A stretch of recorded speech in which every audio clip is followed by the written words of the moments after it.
So, I want to talk about something big, not in a vague philosophical way, but in a very real, very current way. Because if you look at the world right now, what's happening with the Iran war, global tensions rising, energy crises, political division, it doesn't feel random. And I don't think the real issue is what most people think it is. We're seeing a major war in the Middle East escalating rapidly, oil supply disruptions affecting the entire global economy, leaders throwing threats around publicly, religious figures calling for peace while governments double down on conflict. And at the same time, we're seeing the rise of more populism, more division, more us versus them politics across the world. But here's the thing, I don't think the real problem is war, capitalism, socialism, or country. The real problem is us, humans. At the core of everything happening right now is one thing: ego. And I don't mean ego like arrogance, I mean something deeper, something biological. We are wired to prioritize ourselves, our survival, our success, our identity. That's not inherently bad, it's why we're even here as a species. But the issue is, we've scaled that instinct up to a global level. So now, instead of individuals just trying to survive, you have entire countries, ideologies, and leaders acting in the same way. And when that happens, you get conflict. You get situations like the Iran war, where both sides believe they are justified, both sides are protecting their interests, and neither side is willing to step back because stepping back feels like losing. And that's the pattern. Not just in war, but in politics, economics, even everyday life. The second part of the problem is tribalism.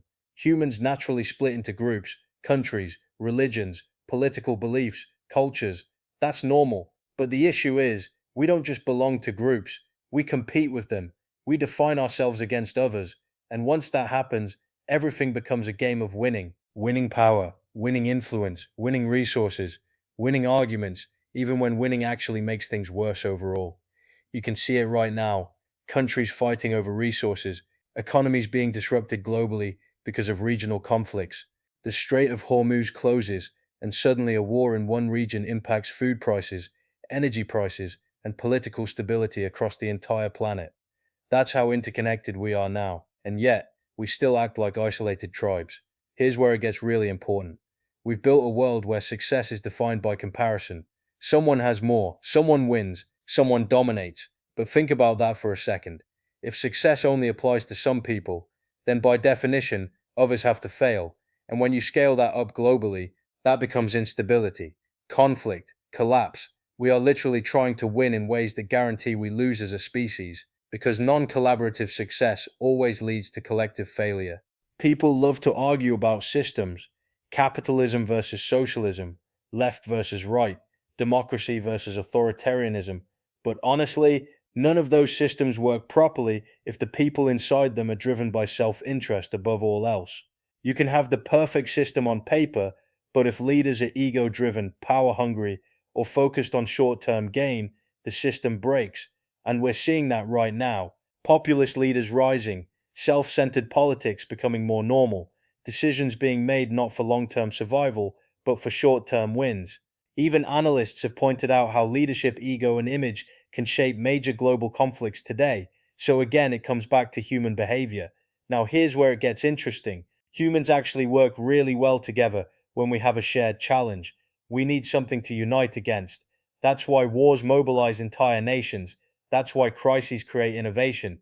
That's why pressure creates progress.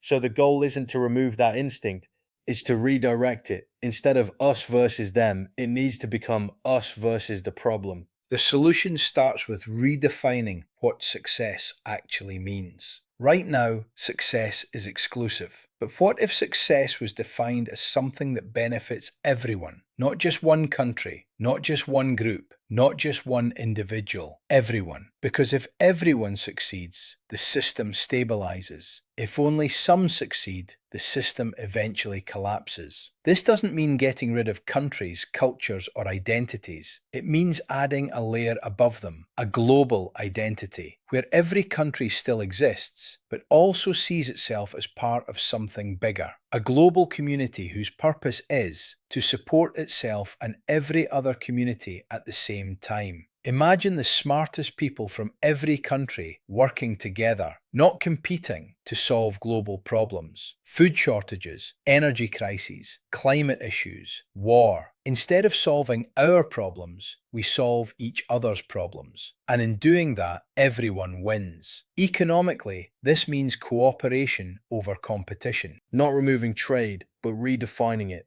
Each region contributes what it's best at. Each region receives what it needs. A balanced system, not a competitive one. Politically, it means prioritizing long-term human survival over short-term national gain.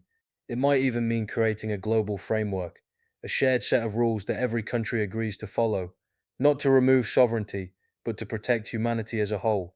And religion, at its core, most religions promote compassion and unity. If those values were prioritized over division, religion could actually be a unifying force instead of a dividing one. Now, here's the uncomfortable part. Not all leaders want this. Some benefit from division, some benefit from conflict, some benefit from maintaining control.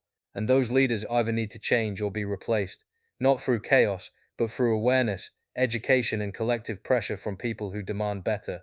Finally, we need a shared mission. Something bigger than politics, bigger than borders. That mission could be this: ensuring the long-term survival and success of humanity. That includes solving resource scarcity on Earth, creating sustainable systems, exploring and accessing resources beyond Earth. Because if we don't do that, we stay trapped fighting over limited resources, and history shows where that leads.